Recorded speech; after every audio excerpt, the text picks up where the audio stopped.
It was supposed to be a simple day on the water. Just me, my buddy Ryan, and his younger sister Claire. Ryan had borrowed his uncle's fishing boat for the weekend, and we decided to make the most of it.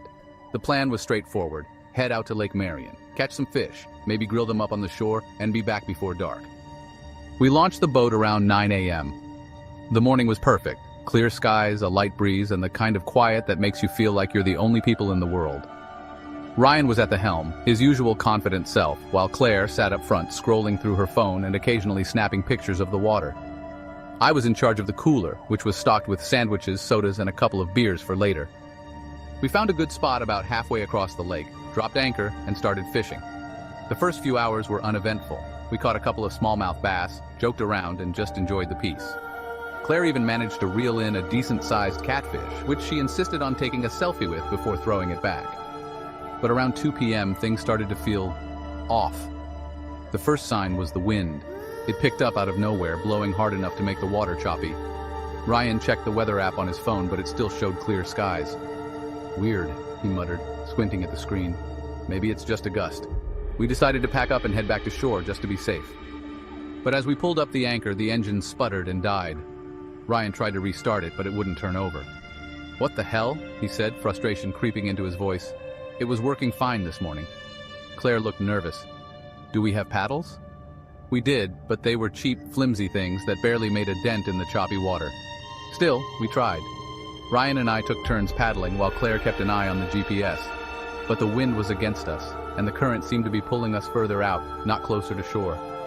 That's when the fog rolled in. It came out of nowhere, thick and heavy, swallowing the lake in minutes. 1 second we could see the shoreline in the distance. The next it was gone, replaced by a wall of white. "This isn't normal," Claire said, her voice trembling. "Fog doesn't just appear like this." Ryan tried to stay calm, but I could see the worry in his eyes. "We'll be fine," he said. "We just need to keep moving." But the fog wasn't the only problem. The temperature dropped suddenly, like someone had flipped a switch. 1 minute it was warm and humid, the next it felt like winter. Claire wrapped her arms around herself, shivering. "What's going on?" she asked, her voice barely above a whisper. I didn't have an answer. None of us did. And then, we heard it. A low, rhythmic thumping, like something hitting the bottom of the boat. At first, I thought it might be a fish or a piece of debris, but the sound was too deliberate, too intentional. "Do you hear that?" Ryan asked, his voice tight. We all froze, listening. The thumping stopped, but now there was something else.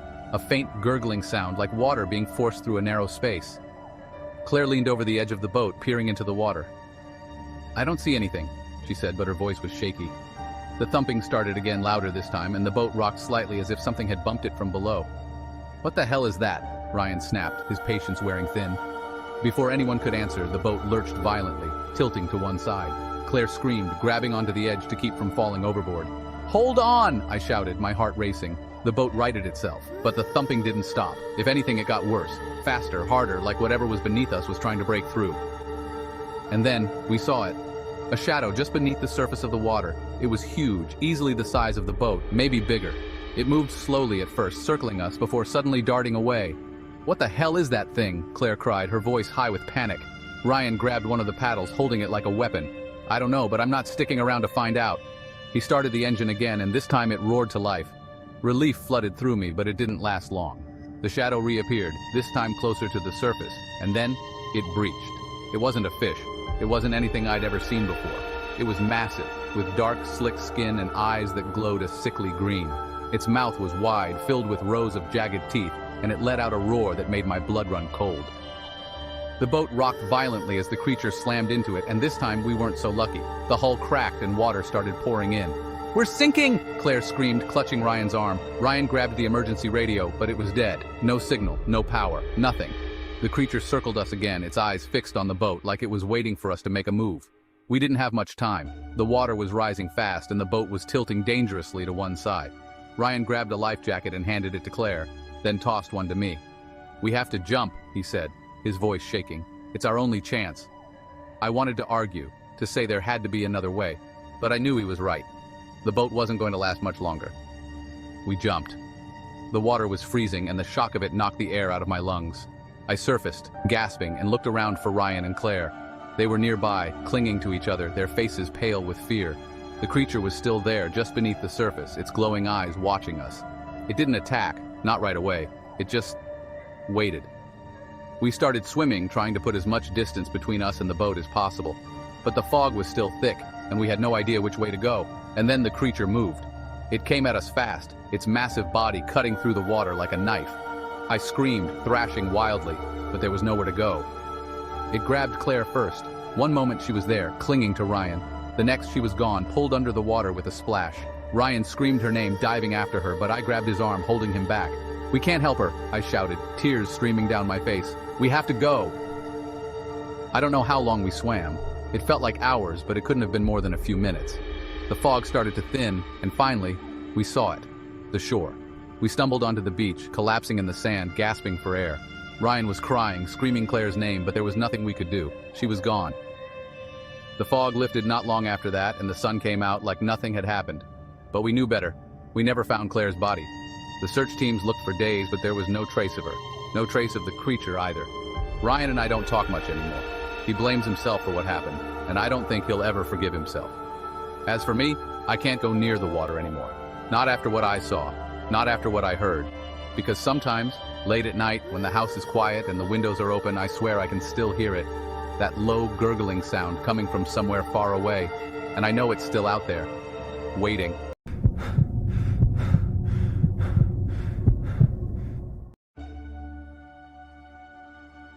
My name is Mark Peterson, and what I'm about to share has haunted me every time I step near the water.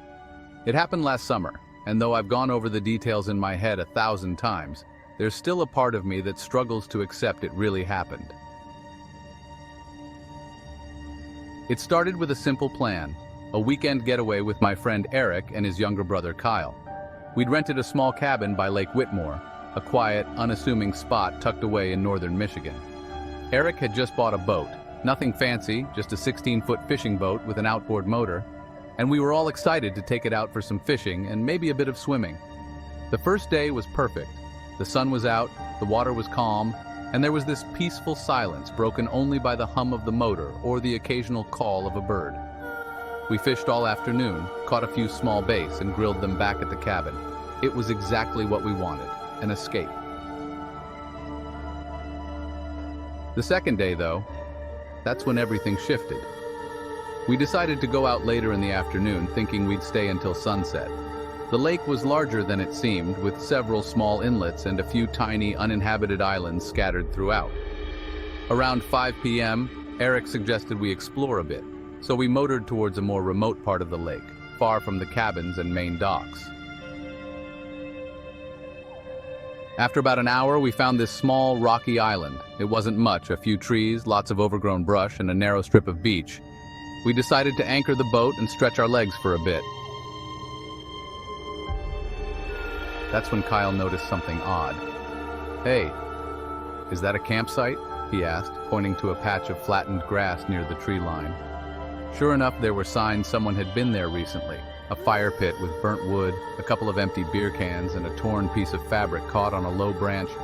It didn't look old, but there was no one around.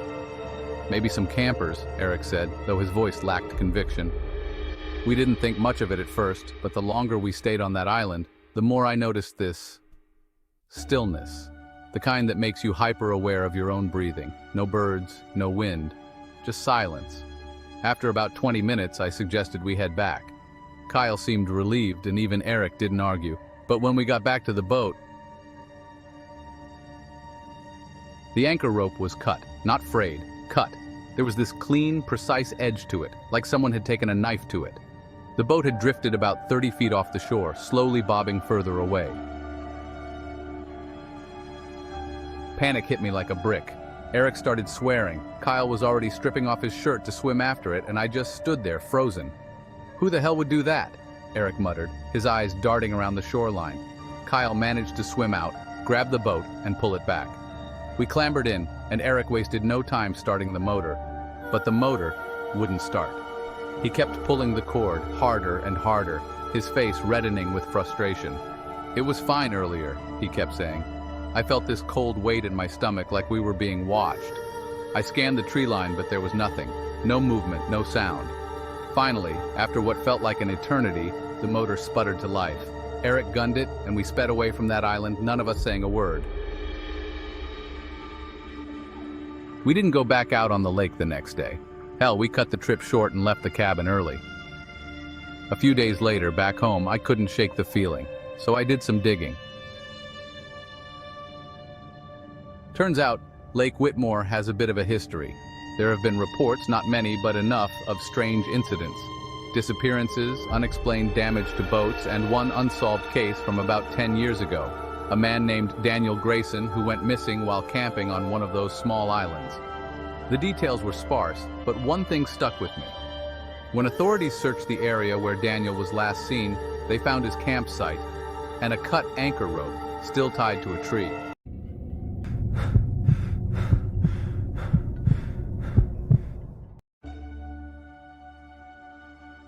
It was supposed to be the perfect escape. You know, those spontaneous trips you plan with your best friends, chasing after a weekend of laughter and relaxation. That was our goal. My name's Jason Thompson, by the way.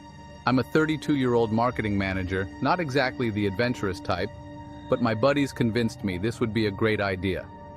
It was me, Chris, and Emily, 3 city dwellers looking to unplug. We rented a small cabin by Lake Arrowhead. The place was picturesque, straight out of a travel brochure. Tall pines framed the crystal clear water, a dock extended just far enough to make you feel you could walk on water. For 2 days, everything went off without a hitch.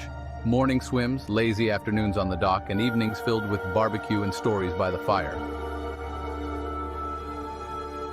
On the 3rd day, Chris, ever the adrenaline junkie, suggested we rent a boat and explore the far reaches of the lake.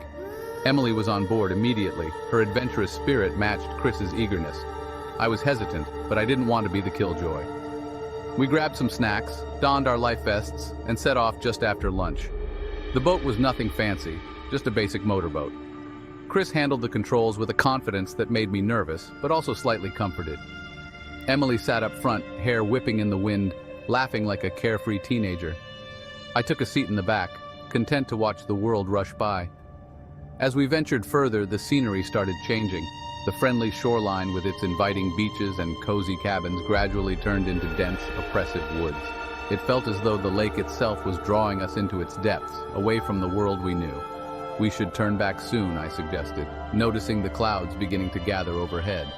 But Chris and Emily were too wrapped up in their exploration to heed my warning. That's when we spotted it, a small dilapidated shack on the far side of the lake.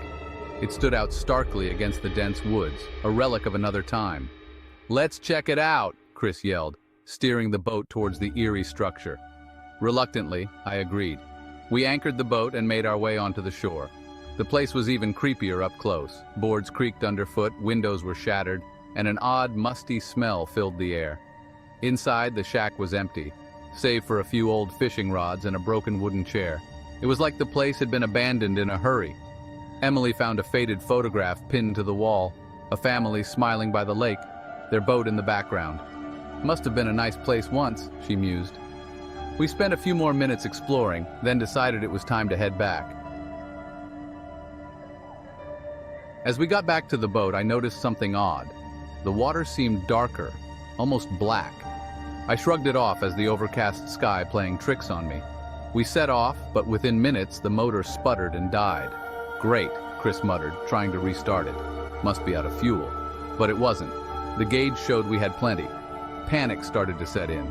We were miles from our cabin, the sun was setting, and we had no way of contacting anyone. That's when we heard it. A soft, rhythmic tapping from the bottom of the boat. At first we thought it was just the water, but the sound grew louder, more insistent. Emily's face paled. "What is that?" she whispered. Chris and I looked at each other, fear evident in our eyes. "We need to paddle back," I suggested, trying to stay calm. We grabbed the oars and began rowing, but the tapping continued, growing louder with each stroke. It felt like something was beneath us, keeping pace with the boat. Out of nowhere, Emily screamed.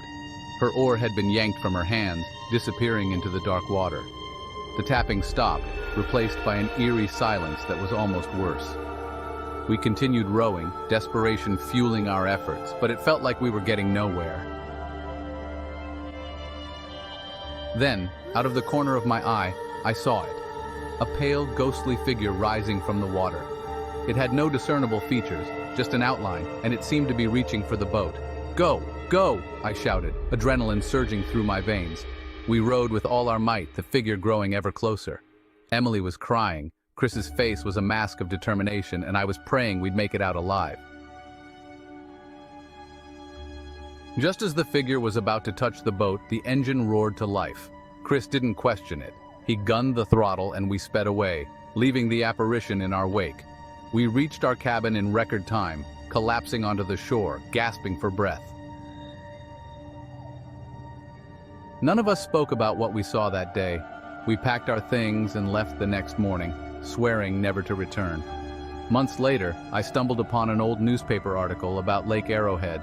It mentioned the disappearance of a family who lived in a lakeside shack decades ago. Their boat was found adrift, but their bodies were never recovered.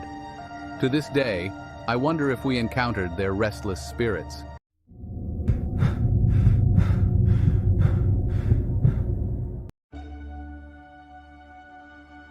It's funny how things can go from perfectly normal to utterly terrifying in a blink. My name is Jonathan Miller.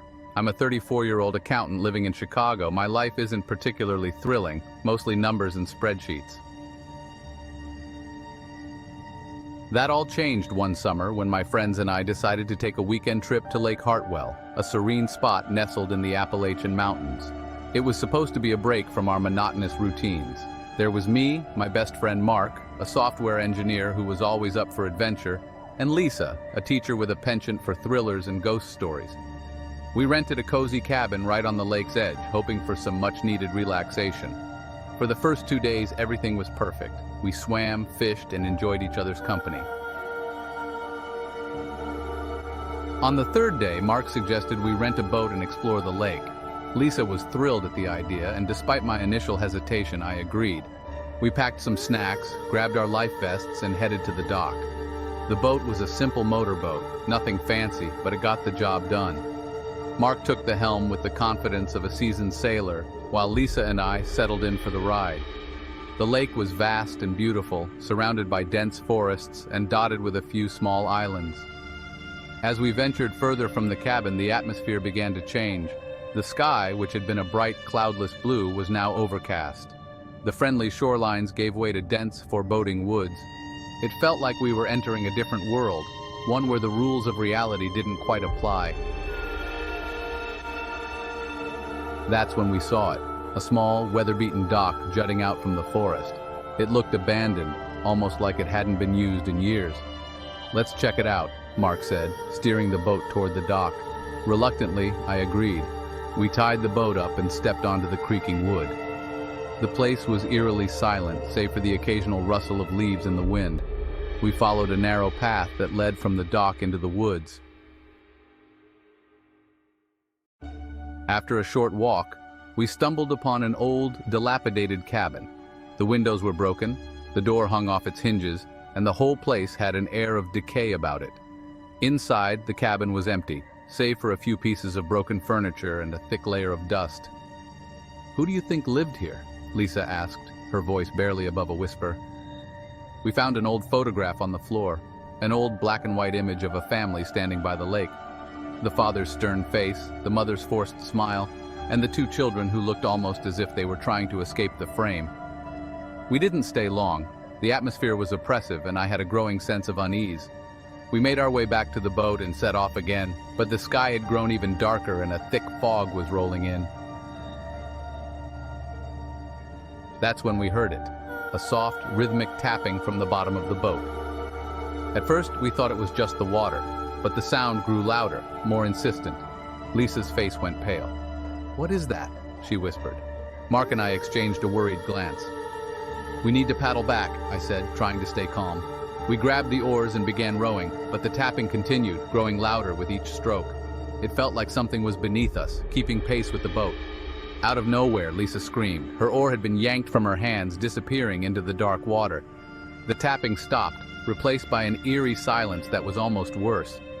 We continued rowing, desperation fueling our efforts, but it felt like we were getting nowhere.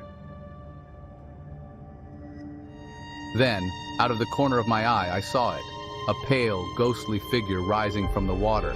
It had no discernible features, just an outline, and it seemed to be reaching for the boat.